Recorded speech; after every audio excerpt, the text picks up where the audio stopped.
Have you ever wondered why some women are unforgettable? Not because they are the most beautiful, not because they chase or please, but because they say something, just one sentence that breaks into a man's unconscious, a place even he doesn't know exists. He might not even know why he keeps thinking about her, why he checks her profile at midnight, why her silence echoes louder than anyone else's words. It's not about love. It's not about desire. It's something deeper. Carl Jung once said, "Anima is not the woman herself. It's the soul image of her that lives inside a man's psyche." Every man carries this image, unknowingly, a mirror shaped by the women in his life, his mother, his first love, his wounds, his longings. And sometimes a woman walks into his life and reflects that image so perfectly, it's terrifying. He doesn't fall for her because of who she is, but because of what she awakens in him. A forgotten dream, a lost peace, a buried need. The truth is, men don't crave what's obvious. They crave what is familiar yet mysterious, known yet unreachable. And when a woman knows how to speak to that hidden part of him, the Anima can't unsee her. He can't unfeel her. You don't have to manipulate. You don't have to chase. You only have to understand what part of him has never been spoken to. Then say this. Say the words that reach into the place no one else dared to touch. This is not about games. It's about psychology. It's about soul. And once you understand what he's secretly searching for, even if he doesn't know it himself, you'll never need to beg for love again. Because love will recognize you. But here's the thing. Saying the wrong words can make him feel seen, but also exposed. Saying the right ones can make him feel safe, maybe for the first time. So what exactly do you say? What is that one thing that makes him crave you, not for a moment but forever? That's what we're going to uncover. Stay with me. To understand why one sentence can linger in a man's mind for years, we have to go back to the man who first gave language to the unseen parts of ourselves, Carl Jung. Jung wasn't just a psychologist. He was a mapmaker of the soul. He believed that inside every human being lies a vast unconscious, filled with shadows, symbols, and archetypes. Among these archetypes is something he called the Anima. The Anima is not a physical woman. It is the internal feminine image that lives inside a man's psyche. It is shaped by his earliest emotional experience, especially with his mother. It's influenced by what he was praised for, what he was shamed for, and what he secretly wished he had but never received. This image is powerful. It quietly influences the kind of women he is drawn to, the relationships he enters, and the reasons why he stays or suddenly pulls away. Sometimes, a man will meet a woman who fits this inner image so well. He will feel like he's known her forever, but he won't be able to explain why. It won't be because of her looks, her status, or even how she treats him. It will be because she mirrors something he's carried inside for years but never understood. This is the beginning of what Jung called projection. He projects the Anima onto her. He believes she is his soulmate, his missing half, but he isn't really seeing her. He's seeing the inner image that's been waiting for recognition. That's why he can become obsessed. That's why he can crave her even after months of no contact. Now here's the twist. The Anima is not always a healthy image. Sometimes it is distorted. Sometimes it reflects pain more than love, need more than connection. And when that happens, men are pulled toward women who trigger their wounds as much as their desires. This is why some women feel like a drug. Not because they are toxic, but because they tap into the chaos and longing that a man has not yet made conscious. When you unknowingly speak to a man's Anima, you bypass his logic.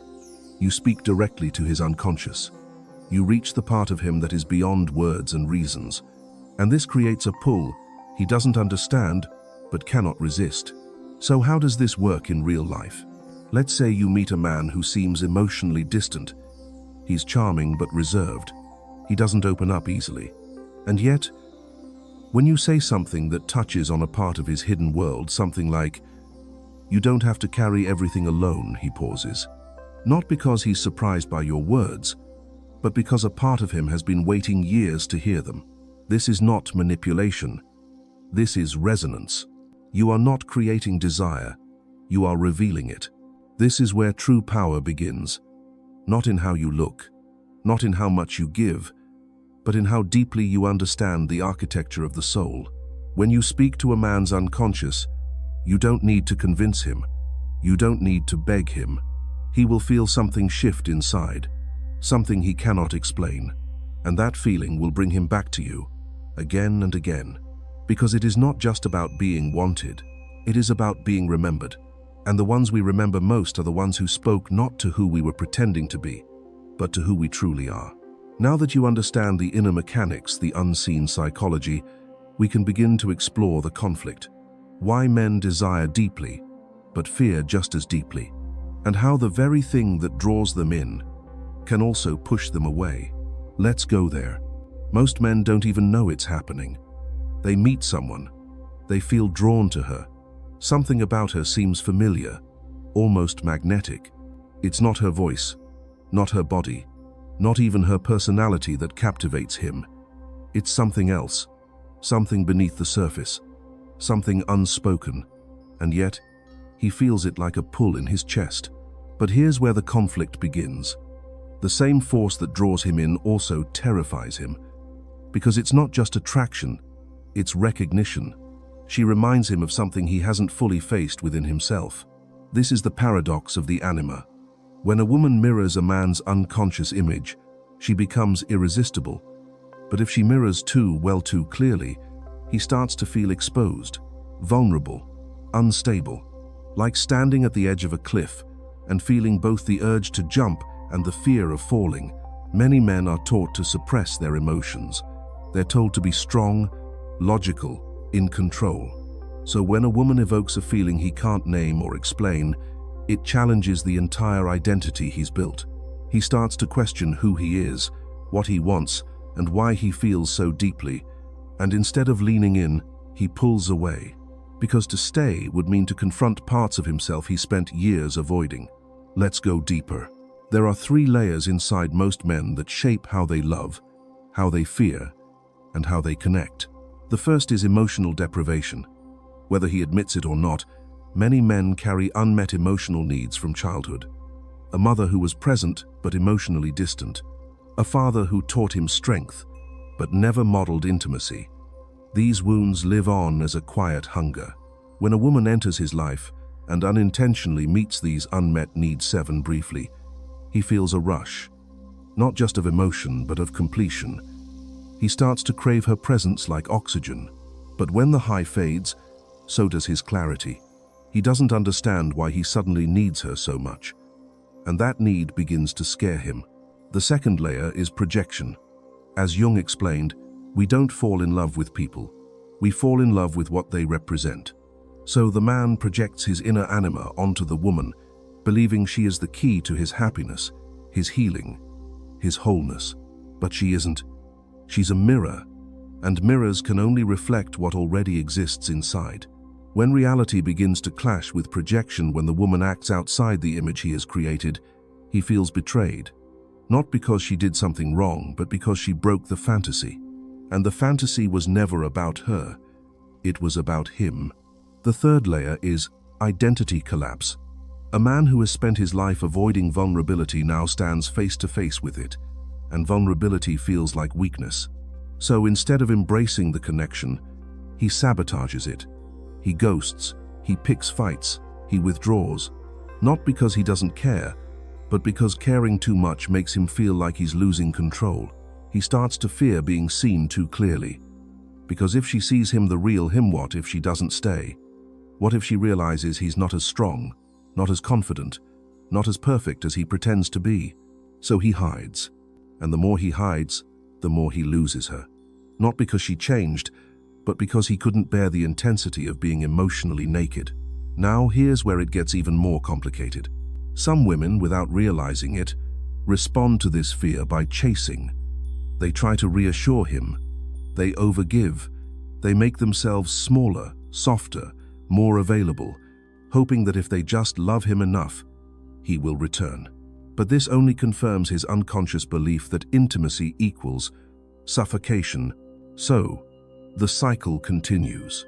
He feels drawn. He pulls away. She gets closer. He retreats even further.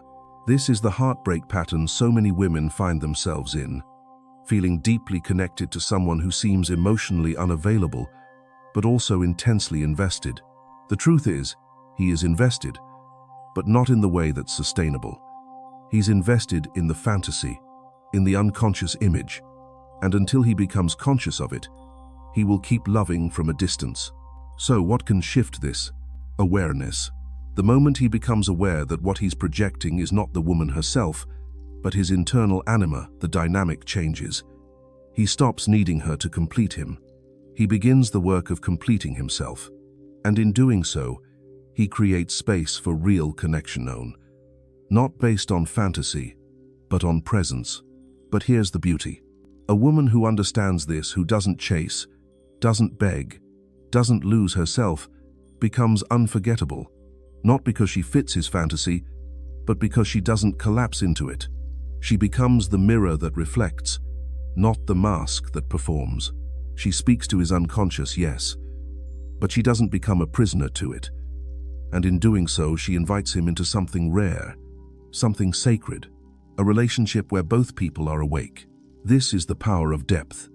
This is the pull that lingers. And this is why some women are never forgotten. Now that we've unraveled the inner conflict, the push and pull within the male psyche, ready to uncover the most important moment, the turning point, the one sentence that changes everything. The words that don't just make him desire you, but remember you forever. Let's begin. So what is it? What can you possibly say that makes a man not only crave you, but remember you in a way he cannot escape? It is not a seductive line. It is not a clever game. It is a truth that reaches into the place where his soul lives. A sentence that pierces past his ego, his pride, his performance. Something that speaks directly to his anima, the internal woman he doesn't even know he's been searching for. But first, understand this. A man does not stay because of how much you give. He stays because of how much of himself he recognizes in your presence. Not the self he shows the world, but the one he hides. The wounded boy, the uncertain man, the dreamer who stopped dreaming. The sentence that makes him crave you forever is not about making him feel powerful.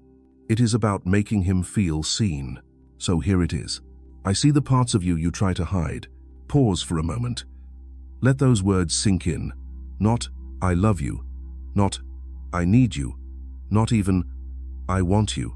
But, I see you.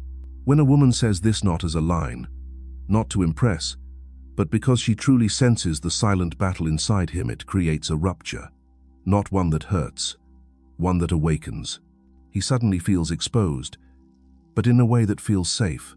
He realizes she's not looking for the mask. She's speaking to the man behind it. And most men have never had that experience.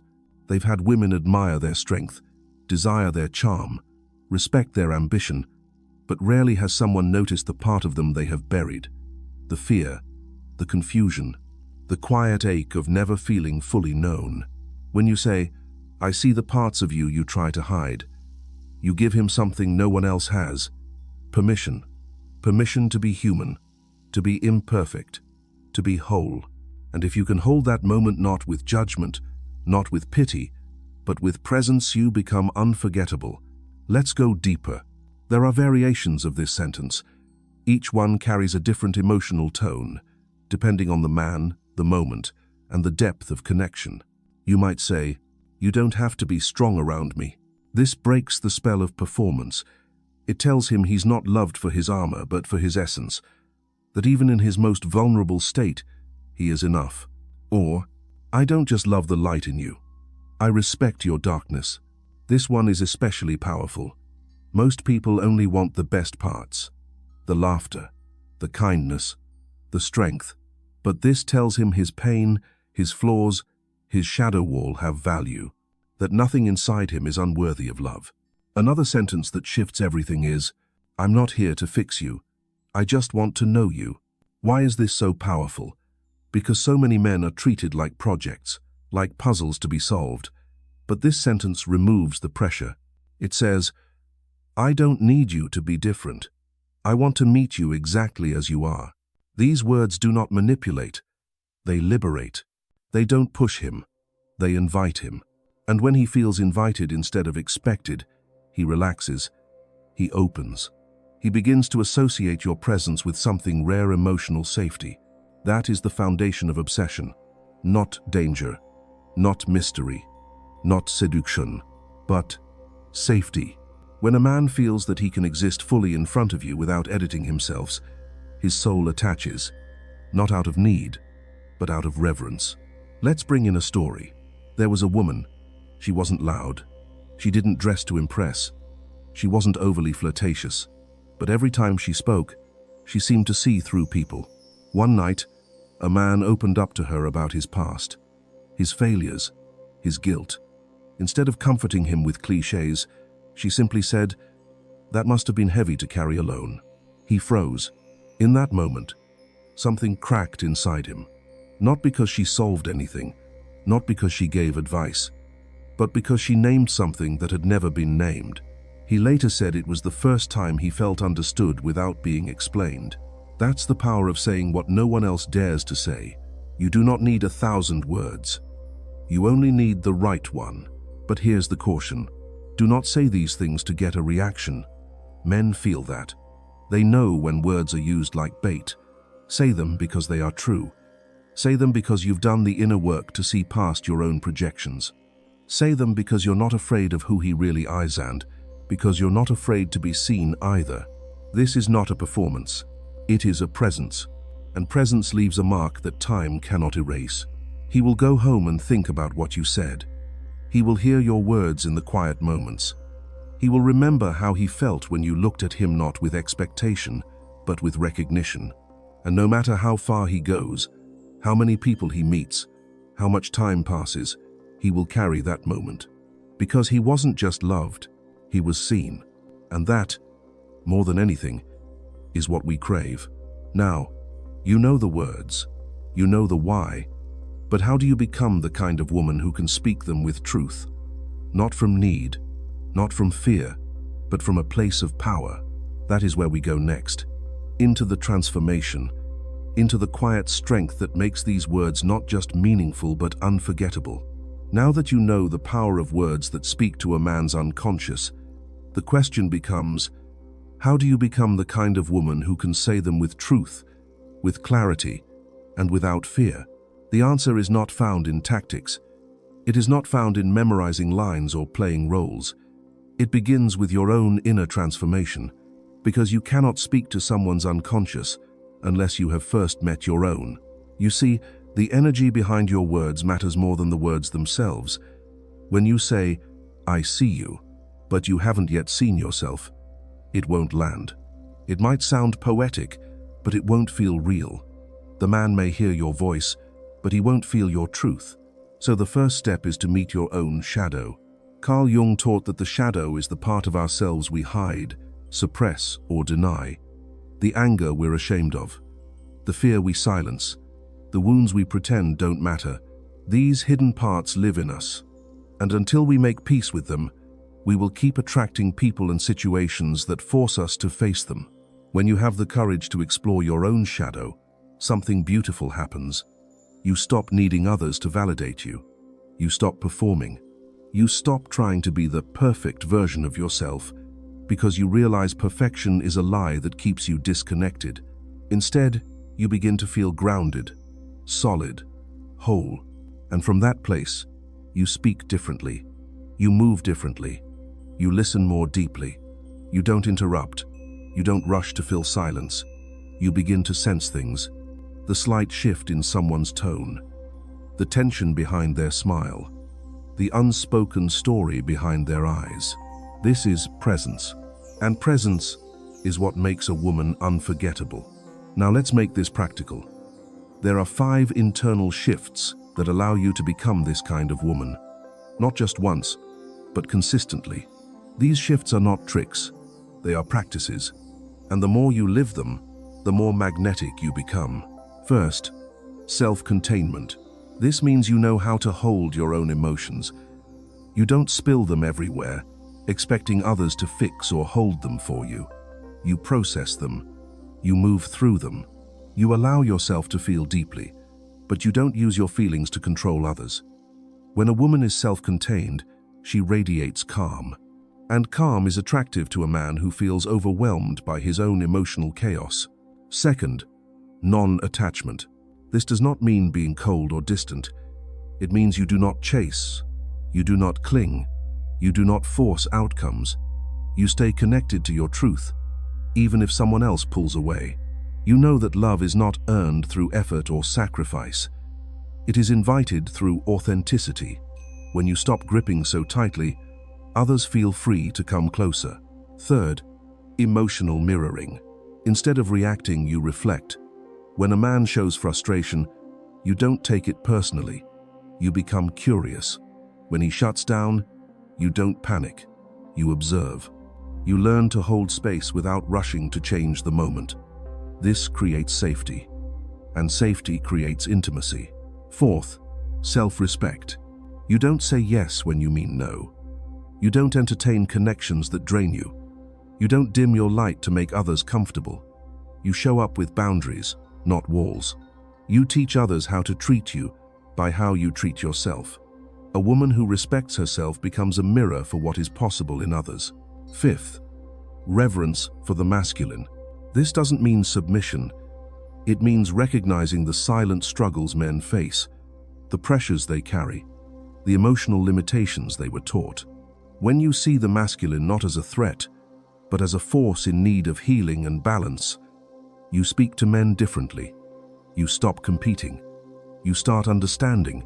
All of these shifts take time. They take practice. But every small act of self-awareness brings you closer to your own power. And that power cannot be faked. It cannot be copied. It is felt. Here is what happens when you live this way. Men notice you, but not for the usual reasons. They don't just look. They feel pulled. They feel at ease. They feel seen. And even if they don't fully understand why, they remember you. Because you weren't trying to be anything other than real. Because you said things that no one else dared to say. Because you held a space that allowed them to be more than they thought they were allowed to be. And the truth is, people don't crave perfection. They crave permission. To be human. To be flawed. To be whole. So when you say, "I see the parts of you you try to hide," you are not giving advice.